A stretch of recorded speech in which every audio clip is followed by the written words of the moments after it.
సినిమాల్లో నటించే ఒక నటికి సినిమాలో ప్రాబ్లమ్ వస్తే వెంటనే తన్ని చంపేసి అవసరమైతే పోలీసు వ్యవస్థను కదిలించేసి రాష్ట్ర ముఖ్యమంత్రిని బెదిరించేసి హల్చల్ చేసేటటువంటి హీరో గారు ఉంటారు. మన కర్మేమో కానీ నిజ జీవితంలో అదే సినీ నటులకి సంబంధించి క్యాస్టింగ్ కౌచ్ వివాదాలు వస్తే పరిష్కరించిన దిక్కు లేదు. అదే తెలుగు ఫిల్మ్ ఇండస్ట్రీలో రోడ్డెక్కి బట్టలు తీసుకుని ఉద్యమాలు చేసినటువంటి పరిస్థితి జరిగినా కూడా పేరుకు కమిటీలు వేసారు. ఆ కమిటీలు ఎవరిని పరిష్కరిస్తాయో ఏం పరిష్కరిస్తాయో తెలియదు.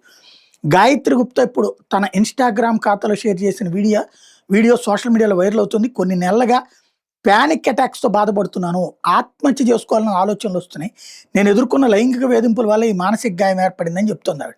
తనకు అత్యవసరంగా లీగల్ లేదా థెరపీ సాయం కావాలని అడుగుతుంది. థెరపీ తీసుకుంటున్న ఫలితం లేదని, మహిళా సంఘాలను ఆశ్రయించిన ఎవరు పట్టించుకోవటం లేదని చెప్తుంది. చావు అంచుల్లో ఉన్న నన్ను కాపాడడానికి సాయం చేయండు అని అడుగుతుంది. మరి ఎవరు పట్టించుకోవట్లేదా?